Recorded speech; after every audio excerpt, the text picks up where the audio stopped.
Summer's almost over, and if you don't do this one thing before it ends, you'll end up regretting it for the rest of the year. I'm not being dramatic, I'm just being real. While everyone else is squeezing out their last barbecues and beach trips, you and I, the smart ones, are gonna be doing something completely different. So grab your keys and let's head to the grocery store. Okay, we've made it to the grocery store. We're here on a very specific mission. 3 vegetables and 1 secret ingredient. The combination may seem interesting, but bear with me. First, we need garlic. Oh yeah, that is a good fresh bulb of garlic. Second is cherry tomatoes. I'm doing a little mixed pack. Our last vegetable is a gorgeous red pepper. This is my 4th secret ingredient. I'm not gonna tell you what it is yet, but I'll throw up the logo right here. Can you guess what it is while we head back to my kitchen? For the first part of our recipe, what we're gonna need is a baking sheet lined with parchment paper, my tomatoes, which I thoroughly washed, and a cutting board with a really sharp knife. So I'm gonna take my cherry tomatoes. I decided to buy cherry tomatoes, but you could probably do regular Roma tomatoes too. I just like how small these ones are.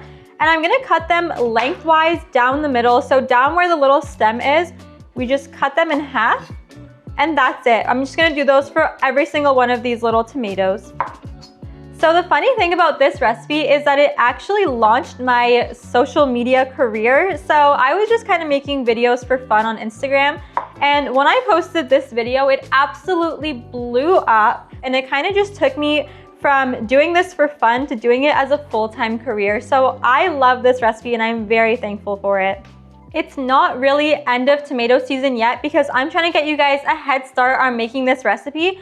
But once that time comes around, you can buy these by the bucket for cheap, and that is the perfect time to start making this recipe. Now that our tomatoes are all cut in half, our next step is to take our parchment lined baking sheet and place these one by one onto the baking sheet. Make sure they're perfectly separated, they're not touching each other.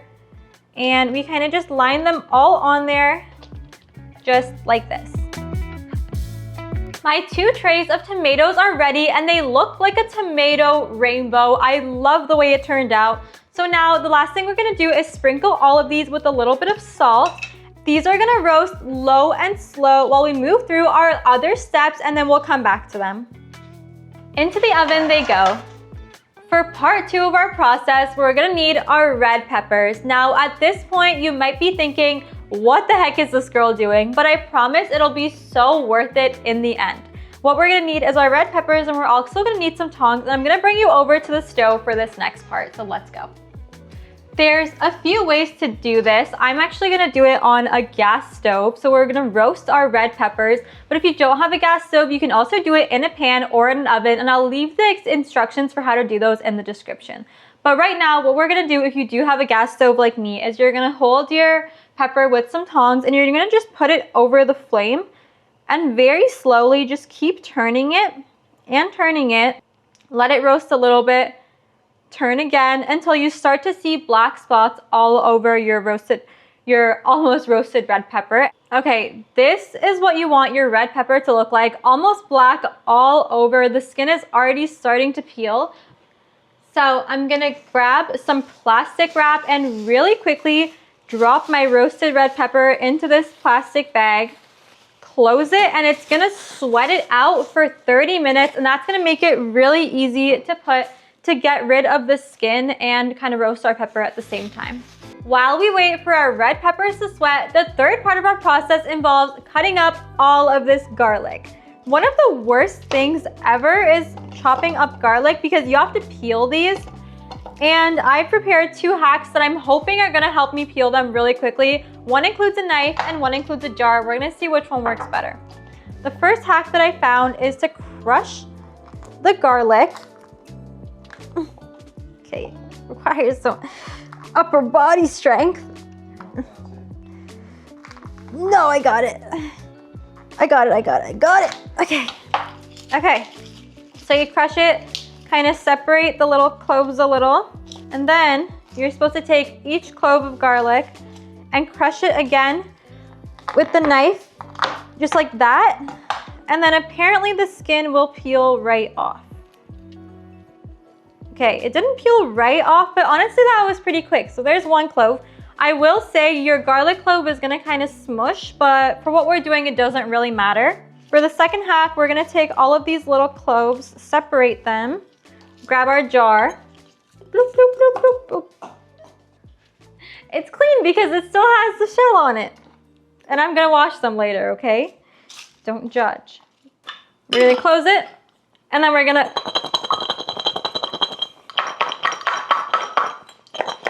I don't think anything's happening. I don't see any peels come. Okay, there's like a few peels coming off.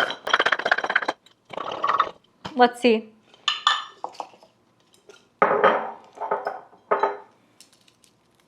I would say those two hacks didn't really work, and it still took a lot of work to peel the garlic. So if you have any hacks for me, let me know. I'll give them a try. But right now, I'm not gonna make you sit through the tedious task of peeling garlic. I'm gonna go peel these and I'll be back once they're all ready to be chopped up. Fiance thinks he can do this better than me, so let's see if the hack works for him. Fiance is smart, not just strong. You just chopped up all the garlic.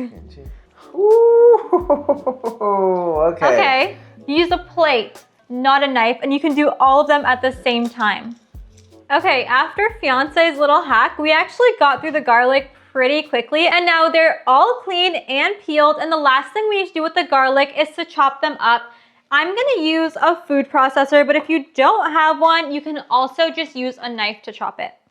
This should be really, really simple. I'm just gonna dump all of the garlic in here. I think it's all gonna, actually no, I don't know if it's all gonna fit in here, but we're gonna dump it in batches in here and then just process.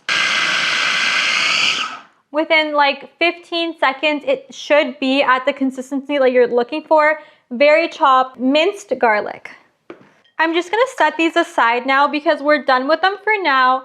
And I'm gonna grab my red peppers, which should have sweat, so we can remove the peels there and then move on to our last step.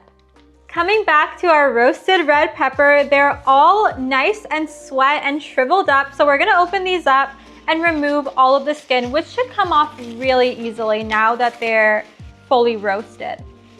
I ended up doing these two in the air fryer instead of the stove, and it was easier for sure, but I kind of liked doing this one. It was like fun seeing it like blacken as I went. So it's up to you, whichever method you want to try. I'll leave both of them in the description.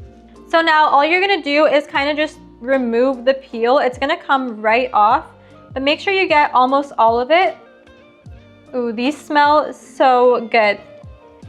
I know at this point you are dying to know what we're doing with all of these vegetables, and you're gonna find out very soon. I promise it's worth it.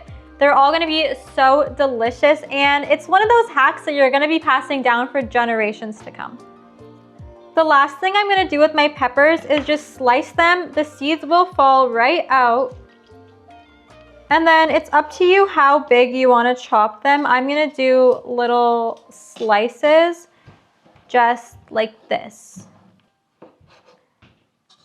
Like that, and then I'm gonna set these aside too. The last thing we're waiting for is for our tomatoes to be done, and then we're gonna bring everything together and you're gonna see what we're doing here.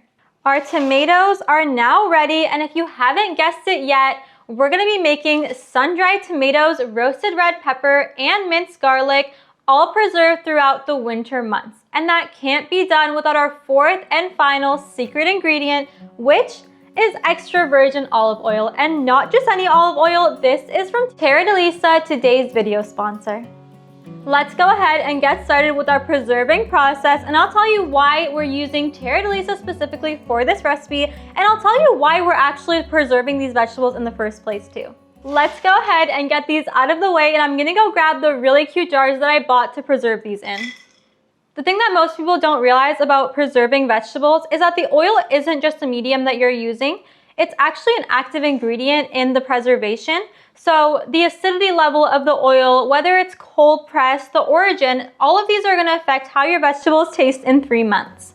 And Terra de Lisa hits all the marks. Single origin, cold press, no chemicals, and they're supporting today's video, but more importantly, they're supporting the science behind what we're doing today. So let's get these jars filled to the top, and don't worry, the oil is not going to waste. Everything we have here is gonna get used. I'll show you what you can make with them all winter long.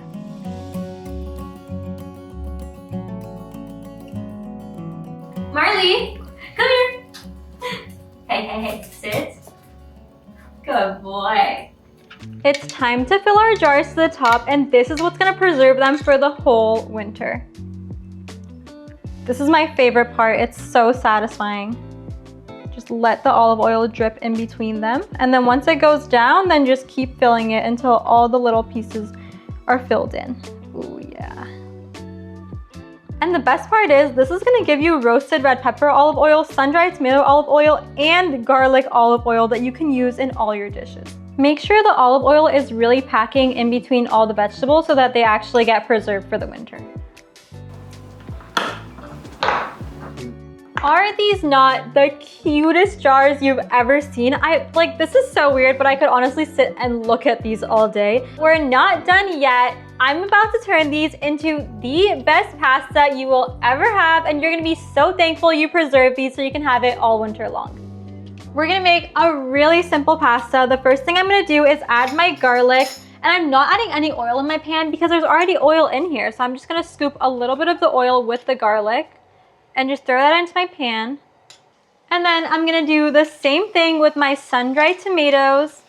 And last but not least, I'm adding some of my gorgeous roasted red peppers. These are gonna give my pasta an unbelievable flavor. I'm just gonna give those all a really quick saute. Today I'm making a pasta, but these would be so good in an Italian style sandwich with some ciabatta, burrata, and pesto. Oh my gosh, that would make the best sandwich. And another way that my mom actually uses them is that she'll make a pickle with them. So she'll do like olives, the roasted red peppers, sun-dried tomatoes, and the garlic, and kind of just make like this really delicious pickle that we dump on anything. These don't need very long since they're already cooked. So I'm gonna add in my heavy cream now. I'm doing about like 1/3 of a cup to 1/2 of a cup. We kind of just eyeball it. Mix that all really good in there. And at the same time, I'm gonna add my little seasoning mix, which is black pepper, salt, thyme, paprika, and some chili pepper, because I like to add paprika and chili pepper to everything. Not only are the sun-dried tomatoes and the roasted red peppers giving such a delicious flavor to your pasta, but once that oil is fully infused within honestly a few days, but like in 3 months, it'll be perfection. That is gonna make your pastas 10 times better than anything you could buy from the store. My sauce should thicken pretty quickly. If you wanna thin it out, you can add a little splash of water. I'm gonna take my pasta and just dump it in, twirl it around to really infuse all of that sauce into my spaghetti. And just like that, your delicious pasta is ready. Let me know in the comments how you would use your preserved vegetables. And don't forget to run to the store to make these before summer is over.